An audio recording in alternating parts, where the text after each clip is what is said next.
Either way, GT7 looks and runs great, but there is one other issue I want to discuss. That is the online nature of the game. Essentially, GT7 requires an internet connection, and I'm not really okay with this as it's effectively DRM. But I wanted to test it for myself. What actually happens if you play it without an internet connection? Well, when you fire up the game without a connection, you're met with this message. You can button through it if you like, though it'll fight you every step of the way, and eventually you'll make it to the title screen. Hey, this is Al from Transformational Gaming. Appreciate you coming by. Appreciate you coming to the channel. And looky, we are almost at 500 subscribers. You guys have been very supportive.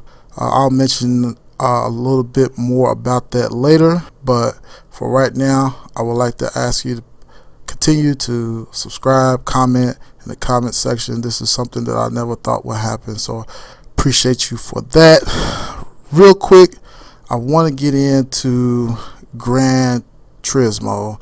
Now, I have not played Gran Turismo 7, and also I haven't played really any Gran Turismo since '02. So now you can say I played one in '06, but that was like a tech demo. But of course, you got other YouTubers out there trying to display the game and show, all of the goodness that Gran Turismo has. But I've never really been a fan of Gran Turismo, and it's not necessarily Gran Turismo's fault. It's just that the sense of speed was always a problem for me, and I just don't think the game does a really good job with giving you a sense of speed. I don't care what kind of car you have. Every car looks slow and looks clunky. So, but that being said, Gran Turismo is a nice looking game. It's great as far as bringing in gamers who are longtime fans of the series, but also it brings in new people, and you can do what you like as far as modding your car and things like that. But with all that being said, I am calling for every gamer who is subscribed to me and who may listen to this channel to not buy this game. Alright? And I know that's a twist of some sort, but the reality of the matter is that this game is marred by something that I don't think is advantageous in the future for gamers. Now, I know that this game doesn't have DRM per se, but here's the fact of the matter. You cannot play this game in all of its glory and all of the functions working as well. So that's a problem for me, and I'll tell you why it's a problem. So John went over a little bit of it, but one of the things I don't like is, what if I don't have internet service? Or what if my internet's down for the day? Or just like what happened, a week ago, their servers were down. And I'm not a retro gamer. I'm not, I don't play retro games all the time. So yeah, I understand. Look, people are probably not going to be playing this 10, 15 years from now because other Gran Turismos will be coming out.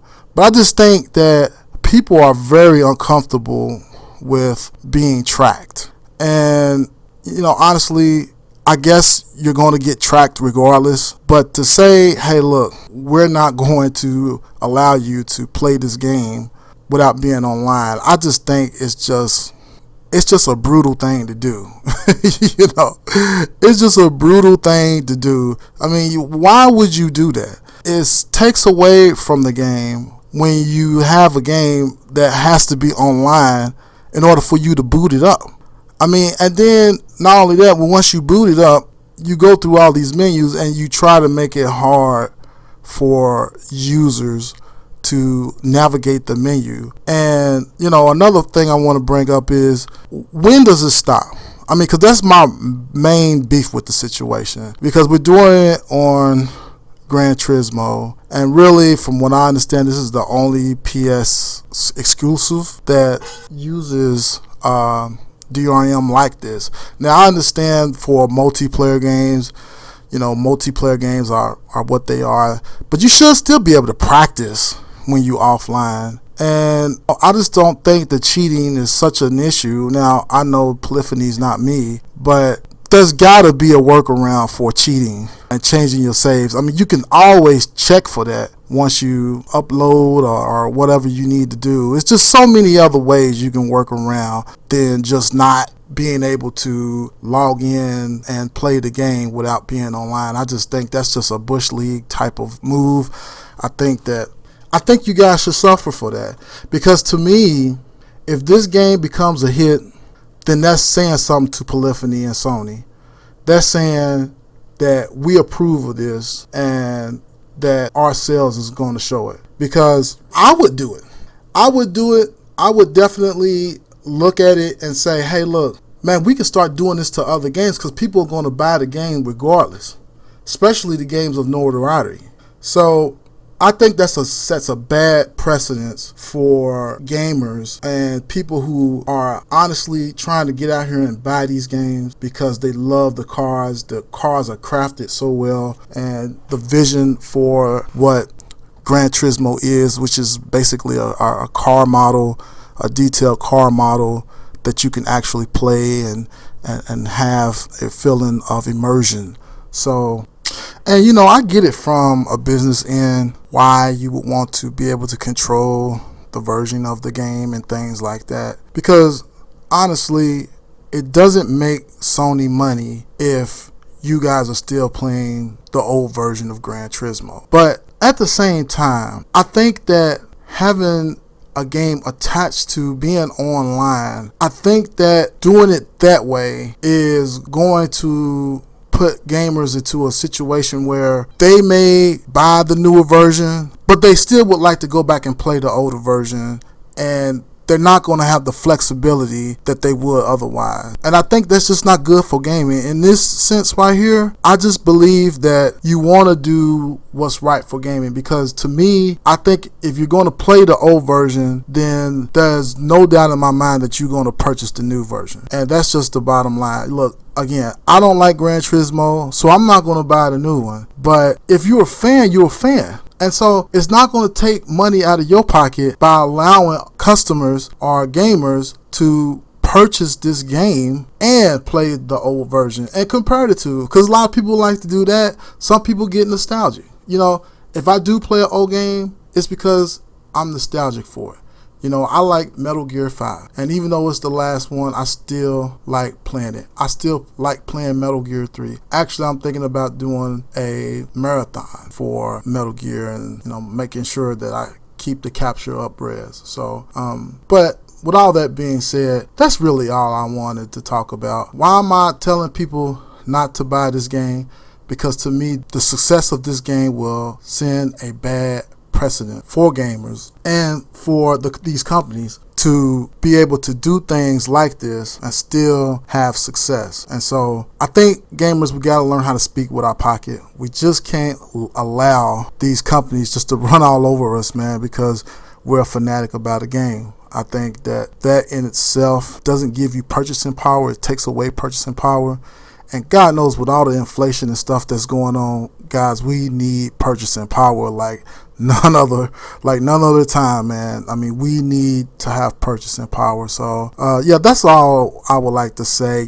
Don't buy this game. I will repeat, don't buy this game. Again, I'm not working for Sony.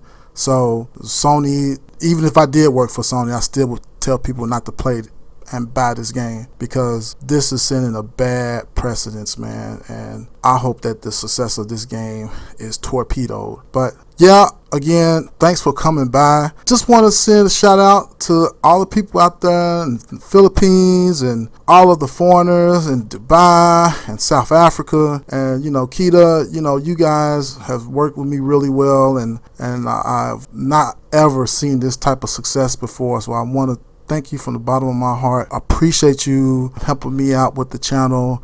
Appreciate you having us all grow together. And so in this YouTube land, it is so difficult because of all of the suppressed videos, and it's just really difficult to reach a wide audience. So yeah, you guys helping me out with that, it's just so beneficial to the channel. And I'm hoping that we can get to 1,000 so that we can reach even more people, and I can actually get funded for bringing you guys even more content. But with that being said, comment, like, subscribe. This is Al from Transformational Gaming, and we are out.